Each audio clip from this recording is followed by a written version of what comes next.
Hello, viewers. We are going to be making the popular West African stew that is called stew.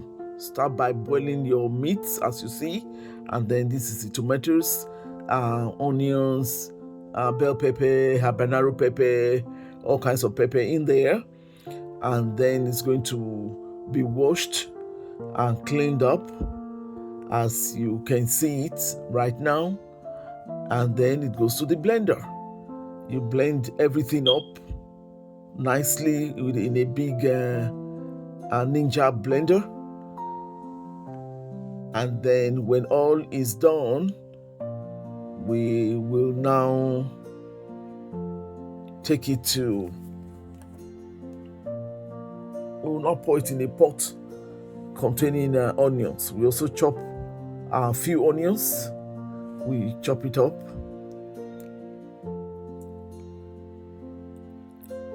then put it in the oil. That's vegetable oil there. We let it heat up a bit, and then we put the chopped onions to give it an aroma. And then when it's the onions is kind of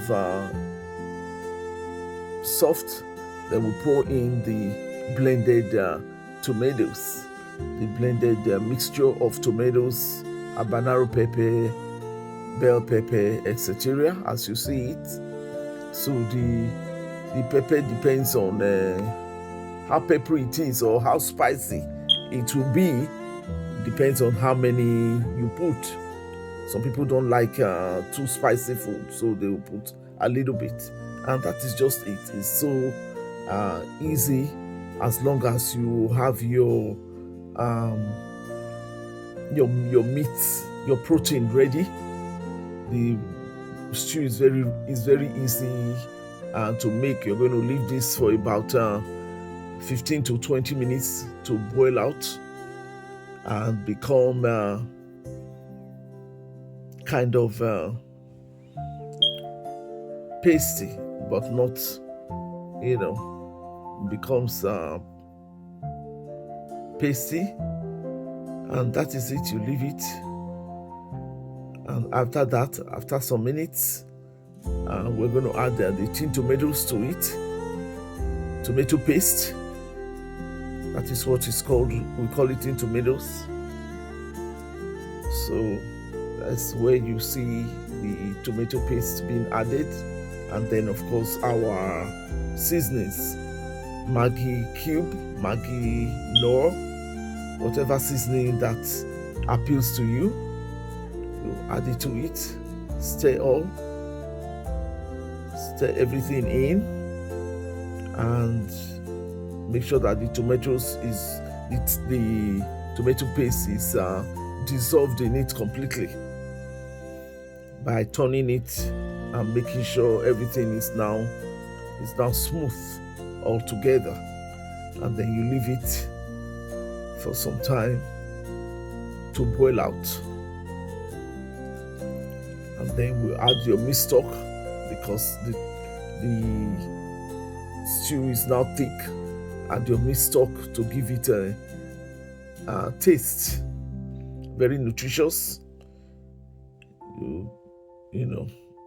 Stir in your meat stock like this, and this kind of preparation of stew is what they use in making jollof rice. But today we are not making jollof rice. We are just making the stew on its own. You can add different. You can even add bay leaf to it to give it a scent, especially if you want to use it for jollof rice. And here we are now putting the meat, our different protein, goat meat, stew, beef, fish, cow skin, everything into it. It is very, very, very delicious, and you leave it to simmer, and you see the oil coming up on top of it. It shows that the stew is ready. You see that? And this you can use to eat rice. You can use it to eat yam. You know, you can use it to eat. You can pour this on okra or raw.